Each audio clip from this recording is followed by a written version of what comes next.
सांख्यिकी की क्लास में स्वागत है। पिछले पार्ट में अपन ने यह देखा था कि एक सतत श्रेणी में कंटिन्यूस सीरीज में किस प्रकार से मीडियन का निर्धारण किया जाता है। उसी पार्ट को यदि अपन आगे बढ़ाते हैं तो आपका नेक्स्ट पार्ट आता है समावेशी श्रेणी। समावेशी श्रेणी किसे कहेंगे? समावेशी श्रेणी वो श्रेणी होती है जिसमें किसी भी वर्ग की जो दोनों सीमाएं जो होगी वह उसी वर्ग में शामिल होती है, अर्थात लोअर लिमिट और अपर लिमिट उसी ग्रुप में शामिल होगी। जैसे 1 से 5, 6 से 10, 11 से 15, 16 से 20 आदि। अर्थात एक वर्ग की ऊपरी सीमा और अगले वर्ग की न्यूनतम सीमा के बीच अधिकतम अंतर 1 का होगा। समावेशी श्रेणी जब भी दी हुई होगी तो सबसे पहले मीडियन जो अपन कैलकुलेट करेंगे उसको अपवर्जी श्रेणी में बदलकर ही अपन मीडियन का कैलकुलेट करेंगे। इसको अपवर्जी श्रेणी में किस प्रकार से परिवर्तित किया जाएगा उसको देखिए।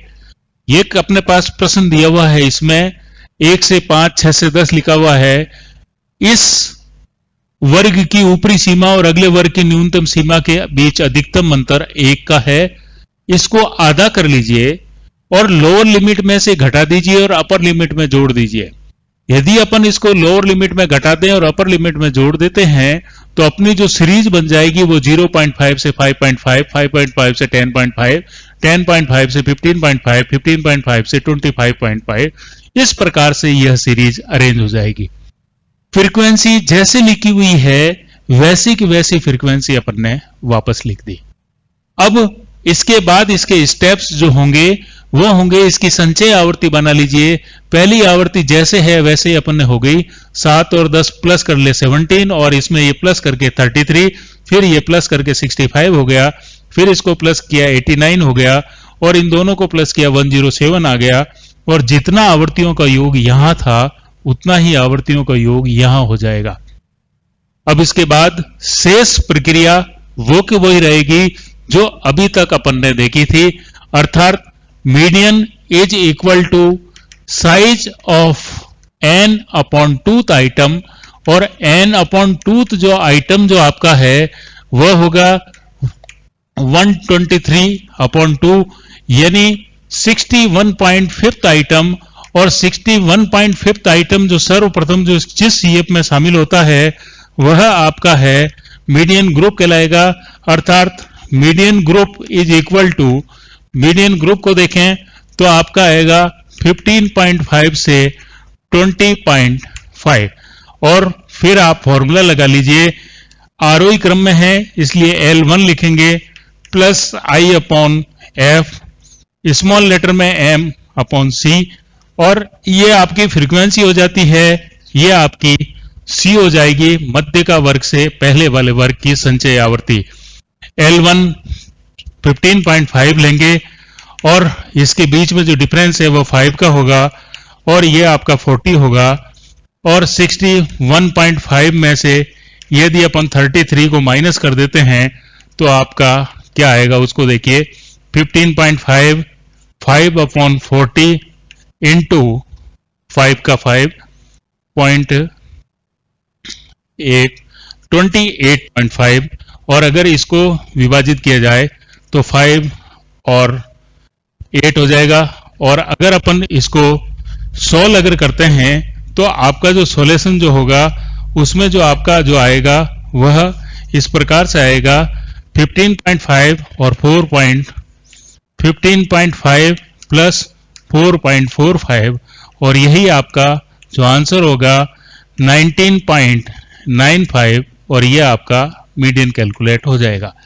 तो इस प्रकार से यदि अपन देखें कि समावेशी वर्गांतर में किस प्रकार से मीडियन कैलकुलेट किया जाएगा, तो समावेशी श्रेणी को सर्वप्रथम अपवर्जी श्रेणी में बदलेंगे और अपवर्जी श्रेणी में बदलकर फिर प्रश्न को हल करेंगे। अर्थात स्थिति संबंधी माध्य ज्ञात करने के लिए समावेशी श्रेणी को अपवर्जी श्रेणी में बदलना इसलिए आवश्यक है क्योंकि यहां लोअर लिमिट ली जाती है। अगर नहीं लेते तो यहां 16 ले लेते, जब यहां ली है आपकी तो वह 15.5 आ जाएगी। नहीं तो 0.5 का अंतर आपका रह जाएगा। अब ये आता है आपका किस प्रकार से अपन मीडियन को कैलकुलेट करेंगे। अब नेक्स्ट प्रश्न जो आपका आता है वह आता है कि यदि असमान वर्गांतर हो तब क्या स्थिति होगी, उसको देखिए। तो सेकंड पार्ट इसका जो आता है, समावेशी श्रेणी के बाद में जो पार्ट आता है वह आता है कि यदि वर्गांतर अपने को असमान दिए हुए हों तो असमान वर्गांतर में किस प्रकार से अपन मीडियन का कैलकुलेशन करेंगे। तो नेक्स्ट पार्ट आपका है असमान वर्गांतर। असमान वर्गांतर होने की दशा में मीडियन किस प्रकार से कैलकुलेट किया जाएगा उसको देखिए। असमान वर्गांतर अनइक्वल क्लास डिस्ट्रीब्यूशन, सबसे पहले यथासंभव उन्हें समान वर्गांतर में बदल लेंगे।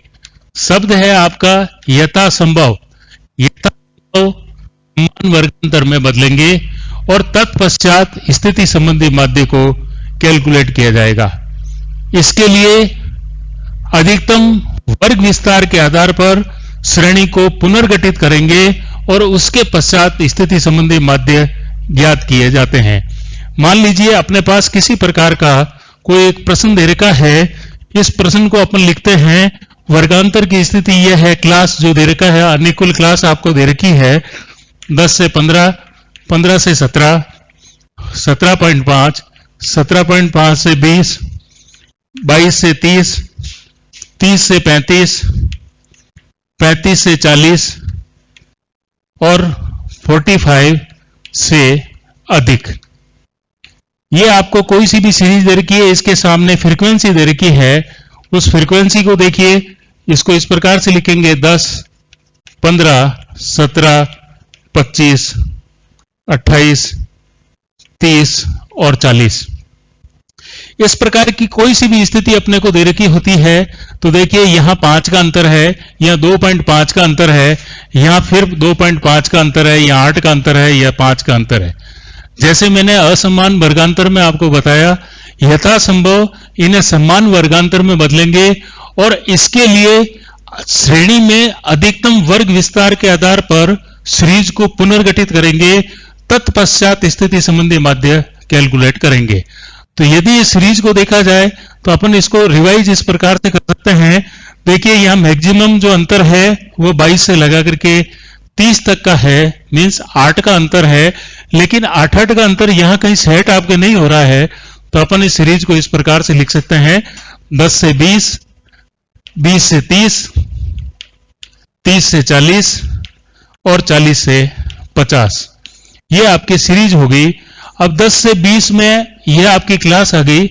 10 से 20 में आवृत्ति किस प्रकार की है, देखिए 10 से लगा करके 20 तक की जो आवृत्ति है उनका योग कर लीजिए और इसके अंदर लिख लीजिए 10, 15 और 17, ये तीनों इसी में शामिल है। तो अपन इसको इस प्रकार से लिखेंगे 10 + 15 + 17 और ये आपकी जो टोटल जो फ्रीक्वेंसी जो आपकी निकल करके आ जाएगी वो आपकी होगी 42। फिर आपकी 20 से 30 के बीच की अगर स्थिति देखें तो ये 20 है और ये 30 है, इसके बीच में जो फ्रीक्वेंसी है वो 25 है। 30 से 40 के बीच में यदि देखा जाए तो आपके पास 58 हो जाएगी और उससे अगर अबव देखा जाए तो आपके पास 40 है। तो इस प्रकार से अपन इसको रीअरेंज कर लेंगे और श्रेणी के अधिकतम वर्ग विस्तार के आधार पर इसको पुनर्गठित कर लेंगे।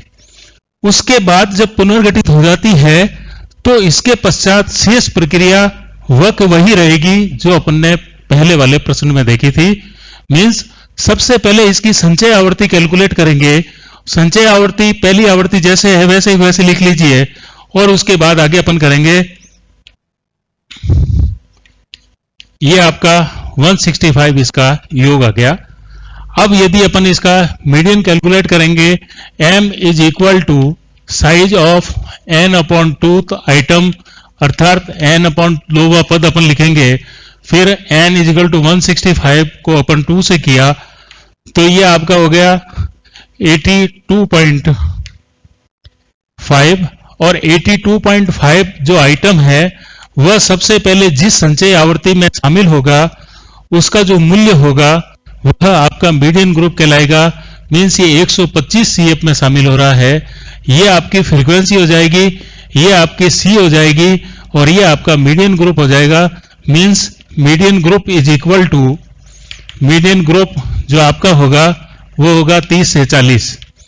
फॉर्मूला चूंकि असेंडिंग ऑर्डर में है, आरोही क्रम में है, अतः आरोही क्रम वाला फॉर्मूला अपन लगा लेंगे, m is equal to L1 plus i upon f m minus c. L1 आपके पास 30 है, इंटरवल 10 का है, फ्रीक्वेंसी 58 है, और स्मॉल लेटर में m इज इक्वल टू है वो n/2 है जो 82.5 है, और माइनस करेंगे 67 जो इसमें आएगा। फिर आपका जो आता है वो आता है 30 प्लस 10 अपॉन 58 और मल्टीप्लाइड बाई जो आपका होगा वह 15.5 आएगा। और अगर इन सब का कैलकुलेशन अपन कर लेते हैं तो 30 प्लस आपका 2.67 आएगा, और जो आपका जो आंसर होगा वो होगा 32.67, और यही आपका मीडियन होगा। मीडियन की जो वैल्यू होगी वो हमेशा मीडियन ग्रुप के अंदर आएगी, मीडियन ग्रुप से बाहर कभी भी इसकी वैल्यू नहीं आएगी। तो इस तरीके से मीडियन था। मीडियन में एक बार वापस देख लें, individual series, discrete series, discrete series के साथ कंटिन्यूस सीरीज, कंटिन्यूस सीरीज के साथ में अपन ने समावेशी वर्गांतर देखा। समावेशी वर्गांतर में सबसे पहले अपवर्ड जी में बदलेंगे, उसके पश्चात स्थिति संबंधी माध्य कैलकुलेट करेंगे।